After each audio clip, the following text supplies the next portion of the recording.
Justru kalau kita down itu, carilah sumber yang benar. Carilah makanan Tuhan. Supaya kamu bangun. Bangunlah, makanlah. Jangan sembarangan. Kita harus hati-hati. Kalau kita sudah bocor, jangan menambah parah. Bangunlah, makanlah. Kamu gak mau menyerah, ya sudah berhenti di sana, dari situ aku jemput kamu. Demikian kata Yesus Kristus. Kalau Anda belum subscribe di channel ini, segera supaya Anda bisa mengikuti terus rema-rema dari Roh Kudus ya. Siapa merasakan hadirat Tuhan? Bisa angkat tangan? Saya nggak bisa melihat Anda, tapi saya percaya banyak tangan yang terangkat. Hari ini jangan ada lagi yang merasa down ya. Saya mau bawakan satu firman yang justru yang memang tentang itu. Saya beri judul begini, catat di catatan khotbah yang biasa Anda lakukan setiap saat teduh bersama. Tulis demikian, bahayanya merasa down. Ya, bahayanya merasa down. 1 Raja-Raja 19 ayat 1-8.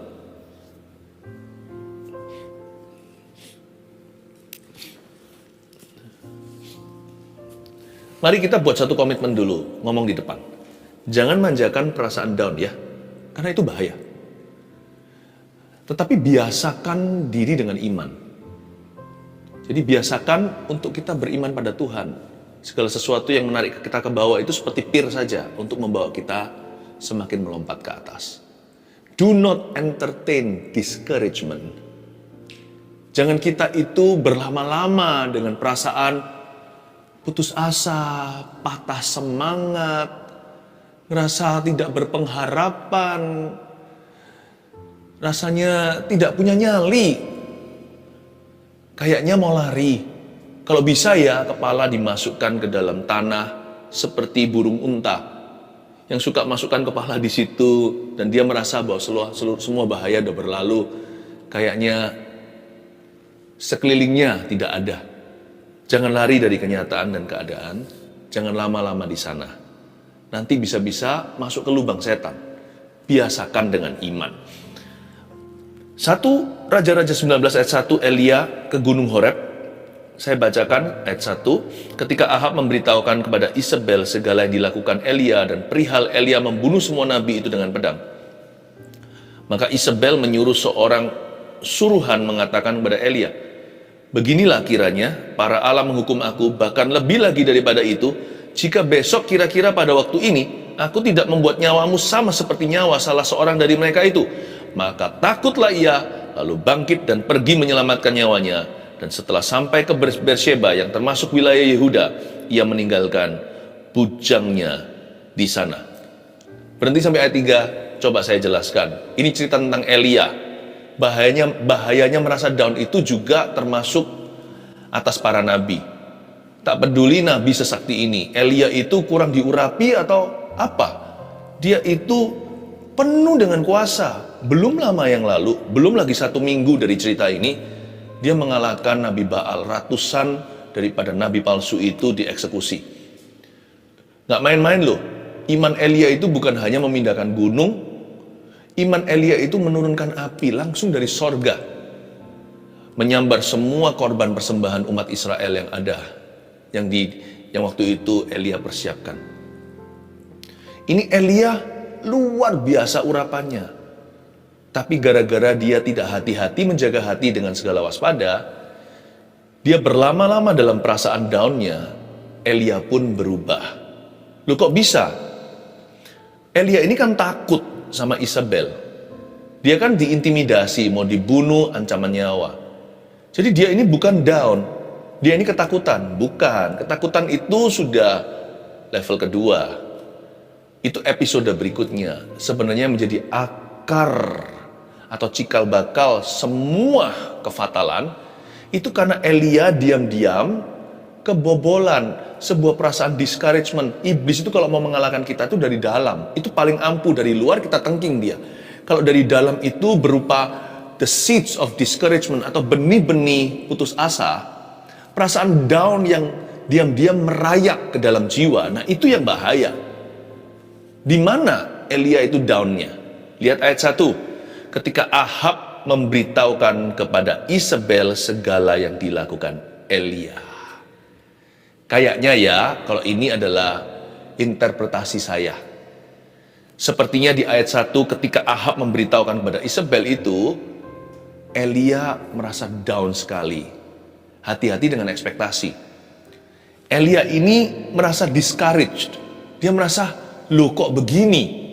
Karena harapannya adalah Raja Israel akan bertobat. Bukannya bertobat, malah melaporkan pada istrinya yang jahat.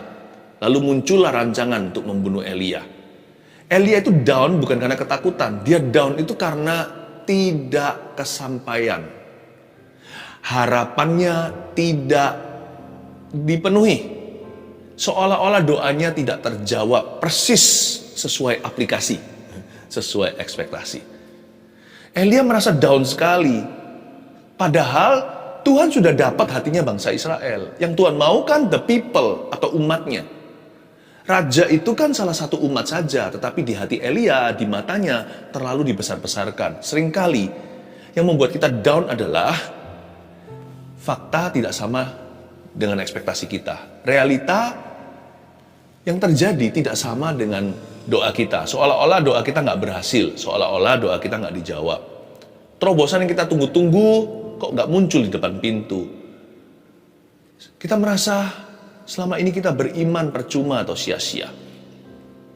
Ketika Ahab memberitahukan kepada Isabel, disitulah permulaan semua kejadian Elia melarikan diri ini. Dia ketakutan seperti anjing yang ekornya diturunkan, disimpan di antara kedua pahanya. Elia yang gagah perkasa baru beberapa hari yang lalu begitu jayanya mengangkat nama Tuhan, membuat nabi-nabi palsu disingkirkan. Umat Tuhan itu loh berbalik kepada Allahnya itu dalam jumlah massa. Tapi Elia ini perfeksionis kelihatannya. Dia kepinginnya all or nothing. Dia maunya 100%. Tentunya di bangsa itu juga ada golongan Isabel. Orang-orang yang tetap bersikukuh. Orang-orang yang memilih untuk tidak percaya sekalipun sudah melihat buktinya. Dan itu yang Elia lihat. Dia lihat lubangnya. Dia lihat kekurangannya. Bagi Elia tidak cukup mujizat yang terjadi. Dia ingin rajanya untuk bertobat. Itu sih mulia. Tuhan juga ingin Raja Ahab ini bertobat. Tapi paling tidak, count your blessing one by one dulu, atau hitunglah berkatmu satu persatu. Jangan discourage. Coba dihitung apa yang Tuhan telah lakukan dalam hidup Anda.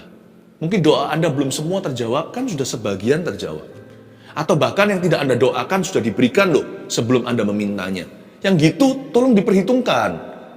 Elia ini kayaknya agak discourage ya di ayat pertama. Ketika Ahab memberitahukan pada Isabel segala yang dilakukannya. Hati-hati.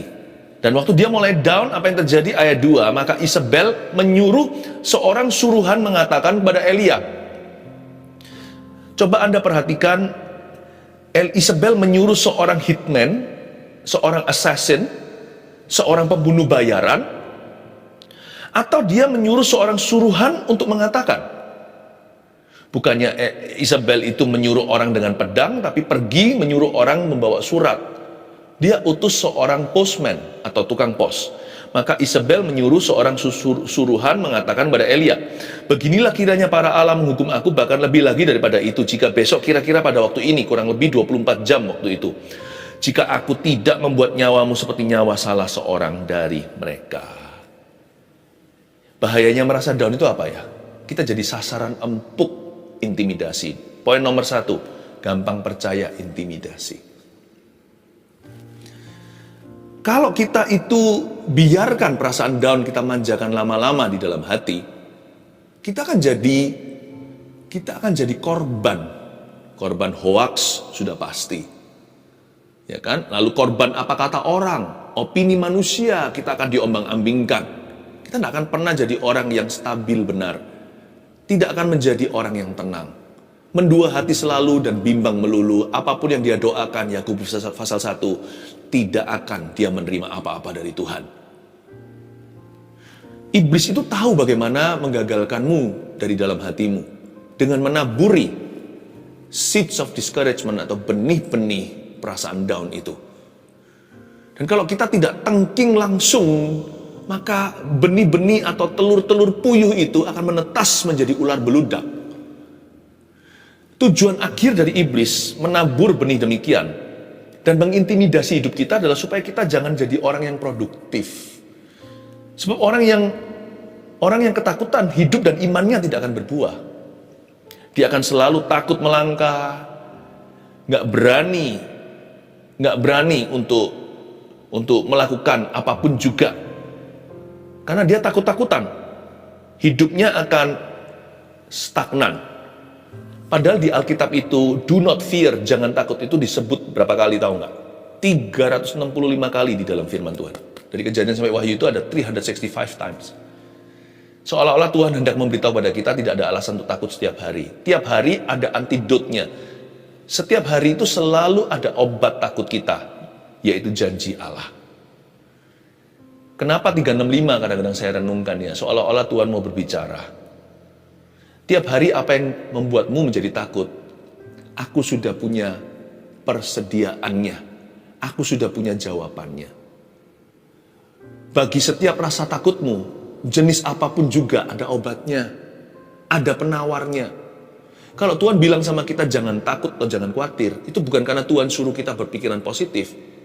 Itu karena Tuhan melihat sesuatu yang kita tidak melihatnya. Makanya itu ikut Tuhan harus beriman. Kalau Tuhan bilang jangan takut, Tuhan tahu apa yang Dia katakan. Tuhan itu tidak akan menyesatkan dan Tuhan tidak akan menipu kita. Kalau Tuhan berkata jangan khawatir, berarti memang tidak ada yang perlu dikhawatirkan. Anak kita ketika mau minum obat atau disuntik bahkan, vaksinasi contohnya, dari bayi kan ada aja tuh hepatitis A, hepatitis B, ada tetesan polio. Kalau tetesan masih lumayan, tapi kalau suntikan itu yang menakutkan. Kalau papa bilang, nak jangan takut, ini untuk kebaikanmu, anak itu belum bisa memahami apa itu vaksinasi. Tapi kan dia kata anak itu punya hubungan aman dengan ayahnya. Meskipun nangis meronta, dia tetap akan lakukan. Apalagi anak yang sudah disapih, artinya bukan anak yang menyusu lagi. Dia sudah mulai mengerti apa yang baik dan apa yang jahat, apa yang benar dan apa yang salah. Dia mulai paham papanya. Anak itu sekalipun dia ketakutan, karena imannya kepada ayahnya lebih besar, rasa takut tidak akan mendiktenya. Dia tahu bahwa aku nggak ngerti sekarang, aku masih terlalu kecil, tapi kalau papa bilang oke, ya berarti oke. Tuhan itu nggak pernah memberi kita harapan palsu. Tuhan itu bukan PHP. Kalau Tuhan bilang oke, itu berarti oke. Jadi nggak pernah kebetulan. Setiap hari itu ada satu do not fear. Janganlah kamu takut, hai anakku. Berarti untuk setiap jenis rasa takut kita, baik itu ekonomi, kesehatan, masa depan, segala sesuatu, hubungan, rumah tangga, problema, bahkan yang paling ujung situ, maupun sudah dikalahkan. Nggak usah takut mati bahkan. Kalau Tuhan bilang janganlah kamu takut, berarti memang nggak ada yang perlu ditakuti lagi, karena Yesus beserta kita. Tapi orang yang down, otomatis buta. Tak terkecuali orang sesakti Elia. Orang ini penuh urapan aja bisa berubah. Karena orang yang sudah kemasukan perasaan down, itulah roh takut dalam level terendah. Kalau itu sudah masuk, setan sudah masuk kakinya, telapaknya saja, bentar lagi seluruh badan. Anda akan kaget loh. Hanya dengan down sementara tapi tidak dijaga, berakhir suicidal, berakhir ingin bunuh diri. Elia loh ya, ini bicara soal pendeta, hamba Tuhan, pastor zaman itu, seorang setara nabi dan rasul yang luar biasa, orang selevel Musa. Bahkan waktu nanti ditransfigurasi ketemu Yesus, pada waktu Yesus belum ke Getsemani, berapa minggu lagi Yesus akan mati, Yesus ditemani dengan dua orang terbesar di Perjanjian Lama. Itu semua lewat seleksi sorga, Musa dan Elia. Orang selevel Wahid, selevel gini, orang sekelas Kakab seperti ini, imannya aja bisa lemah lunglai kok. Karena itu jangan manjakan perasaan down di hatimu, itu bahaya loh. Karena siapa yang down, dia akan jadi sasaran empuk iblis. Sebab orang yang perasaan down-nya tidak diaudit sama Tuhan, perasaan down-nya tidak segera dikuasai dan dikalahkan, orang itu akan gampang percaya intimidasi. Kok bisa ini intimidasi saja? Buktinya di ayat 2. Isabel ini tidak menyuruh hitman, assassin, atau pembunuh bayaran. Dia kirim tukang pos aja, Elia ngeri dan lari. Kalau memang si Isabel bisa bunuh Elia, kan sudah dari sono-sononya dibunuh. Kalau Isabel memang diberikan sama Tuhan hak untuk bisa jamah nyawa nabi pilihannya, niscaya bahasa Alkitab, tentulah dia sudah kirim penembak jitu. Dia sudah kirim seseorang dengan pisau, pedang, dan parang. Isabel itu yang dikuasai seluruh roh jahat tidak berdaya di depan Elia. Siapa takut siapa? Ini yang saya sebut gampang percaya intimidasi. Sedikit selentingan, langsung lemas. Sedikit saja diancam, langsung tumbang. Buktinya dia hanya suruh seorang pesuruh yang membawa surat, bukan prajurit yang membawa pedang, menandakan bahwa intimidasi adalah tipu muslihat yang canggih. Berapa banyak di antara kita stress over nothing? Memang betul hidup kita ada masalah, tetapi stres kita bukan dari masalah hidup kita. Stres kita itu dari kekhawatiran kita. Stres kita itu dari ketakutan kita. Stres kita itu dari pikiran kita yang enggak-enggak. Pikiran kita yang terlalu jauh atau overthinking. Sebenarnya, masalah tidak bisa membuat kita stres. Masalah bisa menghasilkan iman jikalau kita mendengarkan Tuhan. Masalah itu adalah bahan bakar. Masalah itu kayu bakar. Masalah itu peluru untuk keberhasilanmu. Tapi bagi orang yang tidak punya Tuhan atau yang jauh, bagi orang yang tidak mau mendengarkan Tuhan, tapi lebih mendengarkan bisikan setan, lebih mendengarkan suara hatinya sendiri, orang seperti itu akan jatuh karena dia jadi orang yang gampang percaya intimidasi. Dia jadi korban setan. Kasihan, si Elia lari. Ayat 3. Maka takutlah ia lalu bangkit dan pergi menyelamatkan nyawanya. Dan setelah sampai ke Beersheba yang termasuk wilayah Yehuda, ia meninggalkan bujangnya di sana. Yang kasihan bukan hanya Elia ya, si bujangnya juga ikut jadi korban. Ditinggalkan, itu bayangkan. Itu seperti kalau pergi sama sopir, lalu ke kota tertentu sopirnya suruh turun. Lalu dikasih janji palsu, nanti saya akan kembali 1 jam lagi, saya pergi situ beli buah, lalu nggak kembali sampai berbulan-bulan. Kan kasihan, ini bujangnya ditinggal di sana tanpa kepastian. Ketika kita down, kita jadi nggak berguna bagi orang lain. Maka takutlah ia, ayat 3. Dia jadi takut. Ironis ya, kalimat ini nggak cocok deh buat Elia. Maka takutlah ia. Sama dengan bagi Musa, maka marahlah ia itu nggak cocok sama sekali karena Musa disebut sebagai orang yang paling lemah lembut dan rendah hati. Ya, sama seperti Abraham, kata maka ia tidak percaya. Itu sama sekali bukan dia. Karena Abraham itu bapak orang beriman. Atau Ayub, maka kurang sabarlah dirinya. Ayub itu panjang sabar, dicobai dengan berbagai macam musibah. Tapi ketika orang itu down, nomor 2, berubah drastis sifatnya. Nah, ini yang harus kita waspadai. Tokoh-tokoh yang saya sebut tadi itu, saya jadikan contoh di samping Elia. Elia yang notabene super berani, jadi pecundang atau pengecutlah dia.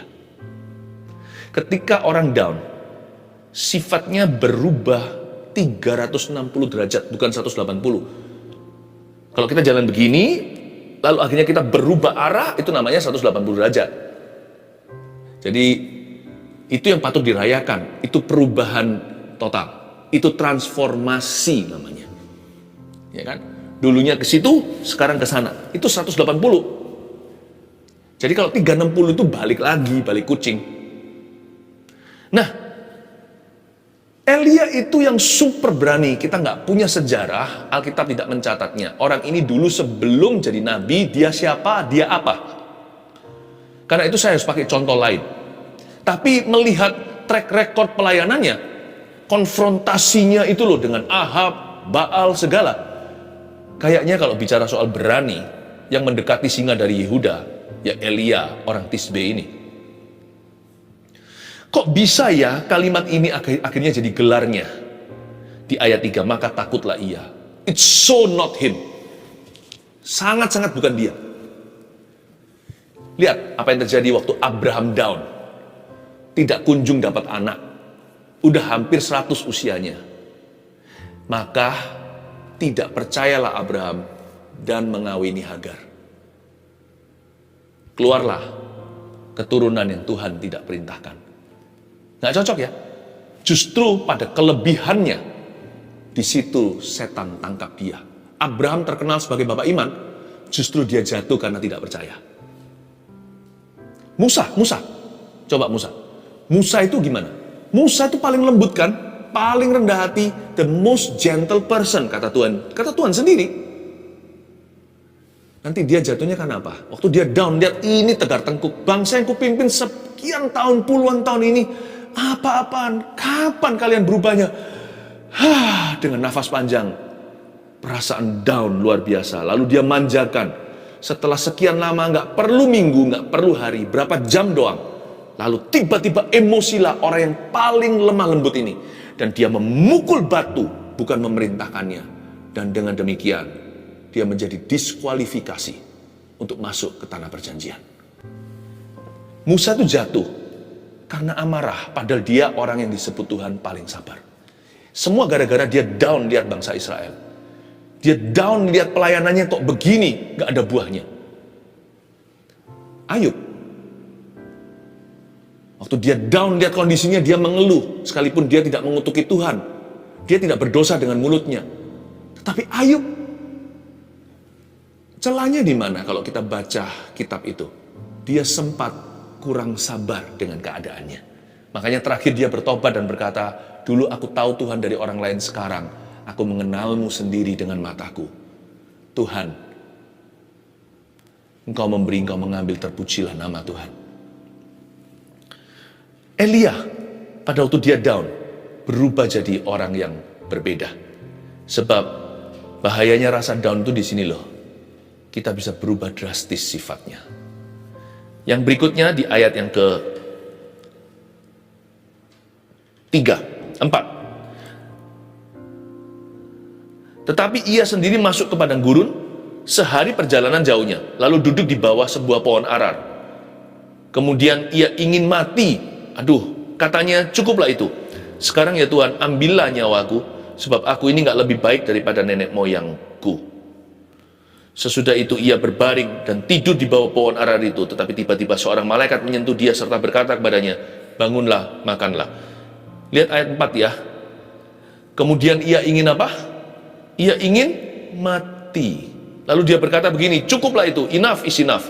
Sekarang Tuhan, ambillah nyawaku, sebab aku gak lebih baik daripada nenek moyangku.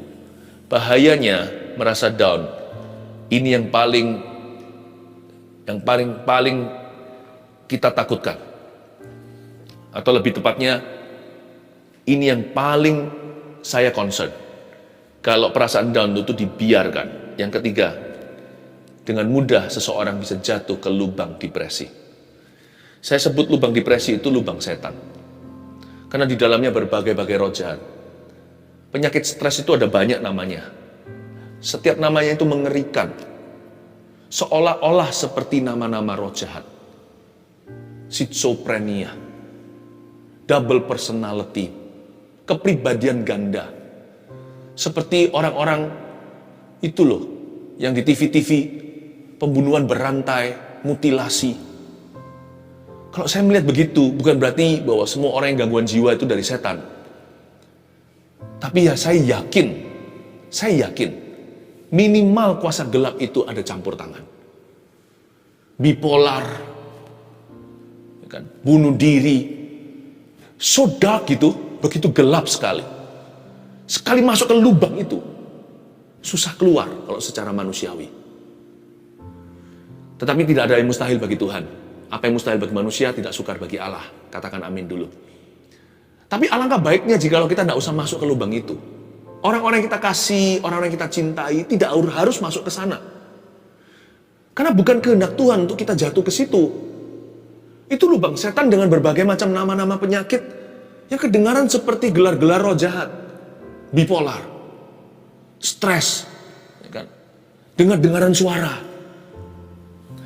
Elia, orang sehebat itu berkata, ambillah nyawa. Loh kok bisa jadi gitu ya? Yang menghalangi dia untuk tidak sungguh-sungguh beraksi dan membunuh diri adalah karena kebenaran yang sudah ada di dalam hatinya. Karena dia tahu, inilah dosa yang mendatangkan maut. Jikalau dia bunuh diri, dia nggak akan ketemu Tuhan. Tapi dia berkata, ambillah nyawa.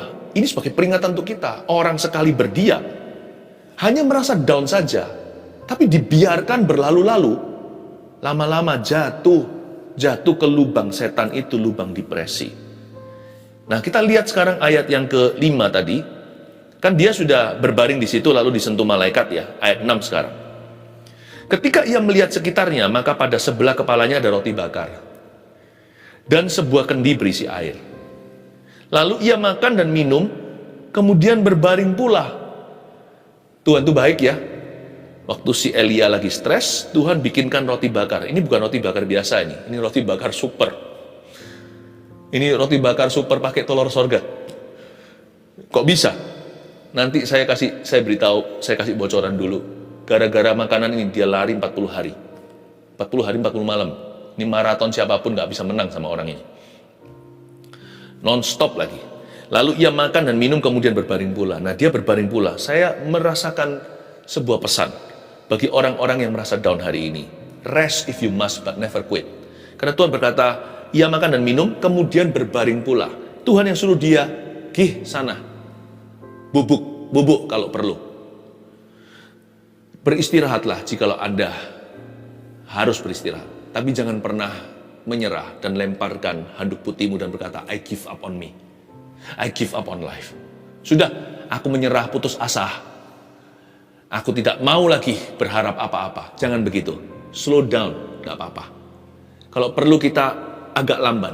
Bukan agak lamban, sangat lamban. Jikalau diperlukan. Rest if you must, beristirahatlah. Tapi jangan pernah putus asa. Tetapi malaikat Tuhan datang untuk kedua kalinya, ayat 7, dan menyentuh dia serta berkata, kali kedua, bangunlah, makanlah, sebab kalau tidak, perjalananmu nanti terlalu jauh bagimu. Malaikat Tuhan itu 2 kali.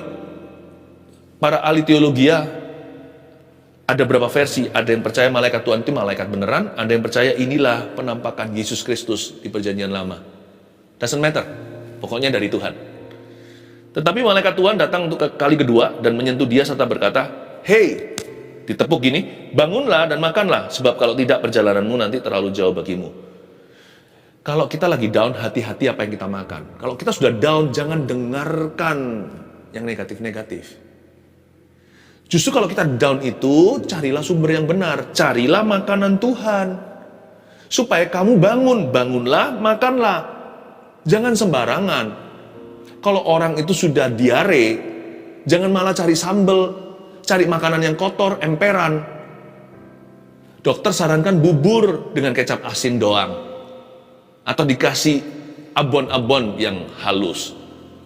Kita harus hati-hati. Kalau kita sudah bocor, jangan menambah parah. Bangunlah, makanlah. Kamu gak mau menyerah, ya sudah berhenti di sana, dari situ aku jemput kamu. Demikian kata Yesus Kristus. Sekarang bangunlah, supaya kamu bangun. Hati-hati apa yang kamu makan. You are what you feed, you are what you eat, you see. Kita ini apa yang kita makan. Kita makan keju, ya keju bau badan. Kita makan kare, ya kare bau badan. Kalau kita makan nasi, lihat nanti, kita ini yang makanan Indonesia, ya kita seperti orang Indonesia. Bahkan kita juga, keringat kita, semuanya, itu apa yang kita makan. You are what you eat. Bangunlah, makanlah. Jangan makan sembarangan. Kan sudah diarea. Bangunlah, makanlah.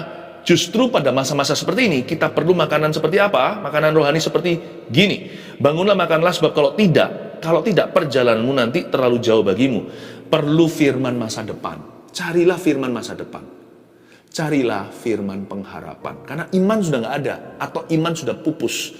Dalam kondisi lagi down hati, iman itu biasanya sudah rapuh sekali. Kita sudah nggak bisa disuruh-suruh beriman, itu nggak mau. Kalau iman sudah nggak mempan, masuk senjata berikutnya, firman pengharapan. Pengharapan itu yang mendongkrak iman kita pelan-pelan. Pengharapan itu seperti seorang atlet yang sudah kecapean, diberi minum atau diberi makanan bergizi. Kalau orang maraton gitu, makan pisang. Pengharapan itu, firman pengharapan itu seperti pisang bagi seorang yang lari jauh maraton. Mungkin di dalamnya ada zat-zat energi yang diperlukan tubuh. Makanlah firman masa depan. Jangan terus-menerus dengarkan yang negatif. Maka bangunlah ia lalu makan dan minum, ayat 8. Dan oleh kekuatan makanan itu ia berjalan 40 hari 40 malam lamanya sampai ke gunung Allah, yakni gunung Horeb. Jelas-jelas bukan karena roti bakar. Oleh kekuatan makanan itu, maksudnya oleh urapan. Elia dikuatkan oleh urapan, bukan makanan jasmani saja. Hari ini biarkan Tuhan memberimu urapan, memberimu firman untuk menguatkan hidup Anda, sebab perjalananmu masih jauh, keluarga Saat Teduh, dan Tuhan telah menyediakan kemenangan-kemenangan. Sebab Tuhan sendiri berkata, masa depanmu penuh pengharapan, maka damai sejahteralah hatimu. Rancanganku adalah damai sejahtera. Bahayanya merasa down apa? 1, gampang percaya intimidasi. Please hati-hati. 2, berubah drastis sifatnya. Jangan biarkan itu terjadi. 3, jatuh ke lubang depresi. Jangan masuk ke situ. Kalau bisa, kalau sudah masuk ke dalam, saya percaya mujizat akan Tuhan berikan. Anda akan keluar dari kegelapan, kembali kepada terang firman Tuhan yang memberi pengharapan dalam jiwa. Haleluya. 1 Petrus 4 ayat 7. Kesudahan segala sesuatu sudah dekat. Karena itu, kuasailah dirimu dan jadilah tenang, supaya kamu dapat berdoa. Saudara yang terkasih, terima kasih telah mendengarkan firman Tuhan hari ini. Jangan lupa untuk dukung terus channel ini dengan cara subscribe, like, share, dan juga komen, agar saudara kita yang lain juga boleh terberkati. Tuhan Yesus memberkati kita.